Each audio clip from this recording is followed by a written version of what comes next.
Le Grand Matin Sud Radio, 7h-9h, Jean-Jacques Bourdin. Il est 7h12. François-Marie Bréon, bonjour. Bonjour. Merci d'être avec nous, vous êtes climatologue. Les Français sont pas très pro-clim. Je regardais l'équipement des foyers, 25% des foyers équipés en clim. La France est assez sous-équipée par rapport à d'autres pays d'Europe. Bon, je ne sais pas pourquoi, mais François-Marie Bréon, pourquoi selon vous ?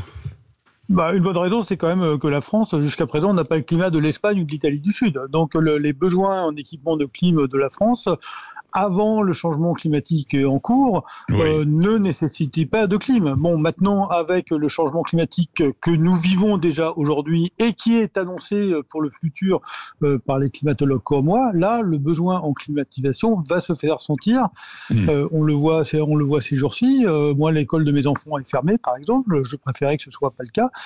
Donc, on voit bien qu'il va y avoir, en tout cas, le besoin de mettre en place des mesures pour vivre dans un climat plus chaud. Voilà. Donc, la climatisation fait partie de ces mesures. C'est pas forcément la seule mesure possible, mais ça fait partie des mesures qui vont être nécessaires du fait du réchauffement climatique annoncé. Oui, François-Marie Bréon, vous êtes clair.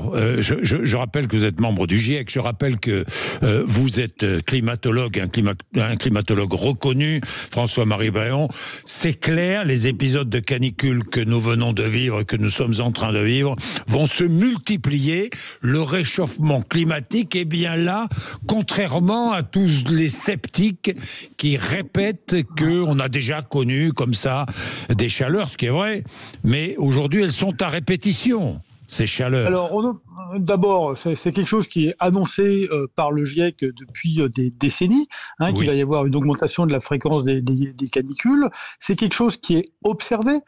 Si vous regardez ce que nous dit Météo France, il dit bien que la fréquence et l'intensité des canicules est en augmentation et que le lien entre le réchauffement climatique et l'augmentation de cette fréquence des canicules ne fait absolument aucun doute. Voilà, ça, je pense qu'il faut le dire et le répéter. Et du coup, les mêmes climatologues qui nous avaient annoncé ça et qui, malheureusement, ont eu raison, nous annoncent que dans le futur, ça va encore s'intensifier. Et typiquement, un truc qui parle, en tout cas qui parle aux plus anciens, c'est l'été de 2003, qui, je vous rappelle, avait été une canicule extrême, surtout par sa durée. Ça avait duré 15 jours. Et en fait, le corps peut résister à une canicule pendant 2-3 jours, mais pas forcément 15 jours. À l'époque, ça avait fait plusieurs dizaines de milliers de morts en France. Et donc, les climatologues nous disent que en 2050, ça deviendra un été normal. D'accord. Donc ça veut dire que l'équivalent de l'été 2003 sera un été normal. Ça veut dire qu'il y aura la moitié des étés seront encore plus chauds que celui que nous avons vécu en 2003. Donc ça montre bien que on va avoir que malheureusement en fait le corps humain, en tout cas parmi les personnes les plus fragiles, le corps humain ne peut pas s'adapter à des températures comme ça. Et donc il y a absolument besoin de prendre des mesures pour que les gens vulnérables au moins, mais même les autres puissent se reposer en fait dans des situations comme ça. Alors la climatisation a beaucoup évolué. Est-il vrai que la climatisation rejette de la chaleur à l'extérieur ? C'est vrai ou pas ? Absolument, c'est vrai. La climatisation, c'est une machine thermique que c'est comme un frigidaire, qui met du froid, à l'intérieur et qui met du chaud à l'extérieur. Donc ça, c'est parfaitement exact. Bon, mais ça a beaucoup progressé, la climatisation, aujourd'hui.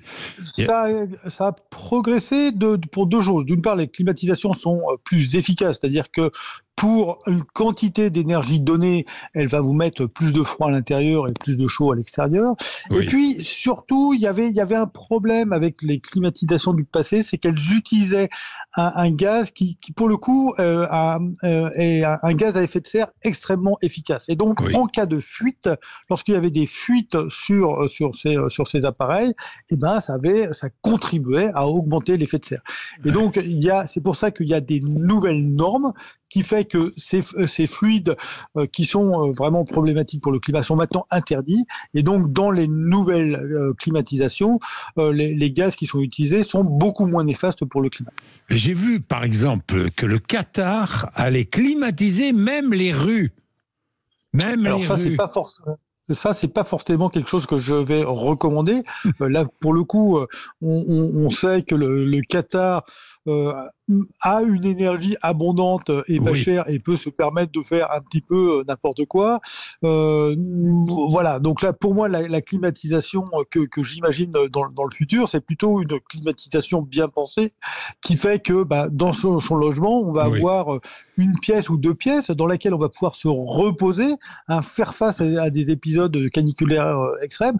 Par contre, je suis pas du tout favorable à ce qu'on ait des climatisations, par exemple dans les magasins avec les portes ouvertes, des choses comme ça. Il faut quand même essayer de développer la climatisation de manière intelligente en limitant la consommation d'énergie qui est associée. Et du coup, faire de la climatisation en pleine rue, non, ça c'est pas une bonne idée parce que la consommation énergétique qui est nécessaire est vraiment trop importante. Cela dit, François-Marie Bréon, quand on regarde, tout le monde accepte de se chauffer en hiver et on n'accepterait pas de se refroidir en été. Oui, ça c'est le grand argument que j'ai donné, en particulier dans l'article qui a été publié hier. J'ai vu votre article, François-Marie Bréon.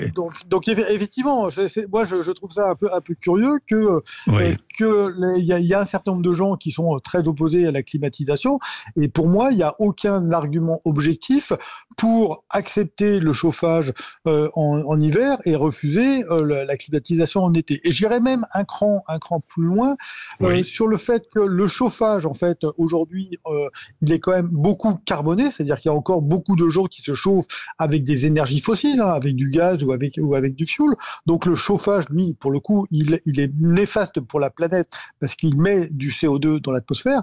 À l'inverse, la climatisation, elle utilise uniquement de l'électricité. Or, vous savez qu'en France, l'électricité est quand même très peu carbonée et par conséquent, l'usage de la climatisation en France a un impact sur le climat, sur l'effet de serre, qui est beaucoup plus réduit en fait que celui du chauffage en hiver. Et par conséquent, effectivement, moi je trouve que je ne comprends pas les gens qui acceptent le chauffage et qui refusent la climatisation. Merci beaucoup, François-Marie Bréon, climatologue, c'était passionnant. Merci, il est 7h20, ça vous fait réagir, j'en suis absolument certain. 0826 300 300, vous n'hésitez pas. Rappel des titres de l'actualité, Laurie Leclerc. Laurie.